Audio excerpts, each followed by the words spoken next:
नमस्कार। आप सबको सनातन का साधुवाद। बात हमारे बचपन की है। हम उस समय कलकत्ते में रहते थे और वहाँ एक हॉल में प्रोग्राम चल रहा था।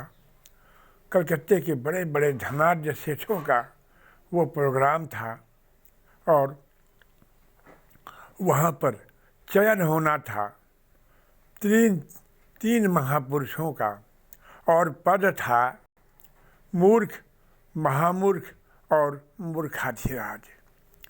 कलकत्ते की सेठों के उस महान नगरी में उस समय एक कोई संस्था थी, हमें पूरा याद नहीं, लेकिन प्रोग्राम यही था और बड़े बड़े दिग्गज लोग, विद्वान, धनवान और बलवान सब वहाँ इकट्ठा थे और वहाँ पर लोग चयन कर रहे थे और 3 बड़ी हस्तियों का वहाँ चुनाव हुआ। बड़ी सरगर्मी से उनका स्वागत किया गया। आज भी जब हम सोचते हैं तो मुझे ध्यान आता है कि इस प्रोग्राम को उस संस्था ने जो शुरू किया उसके पीछे आखिर कारण क्या था, क्योंकि वो हमारा बचपना था और बचपन में हम किसी के संग वहाँ हॉल में चले गए थे।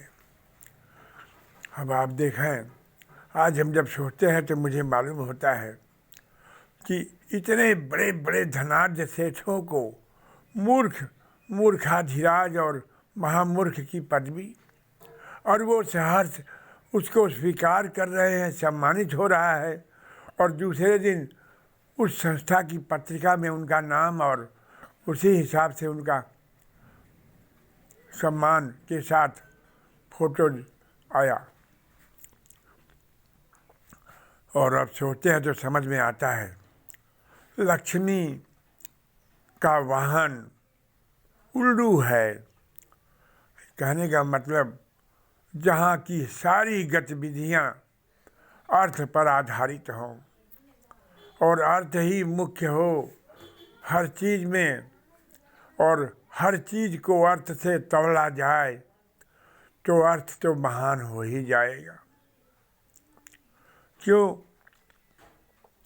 क्योंकि अर्थ की ज़रूरत समस्त विश्व को है और अर्थ के आगे समस्त विश्व की सारी शक्तियाँ गौण हो जाती हैं और लोग मंद बुद्धि मूर्ख होकर धन को ही महत्व देते हैं।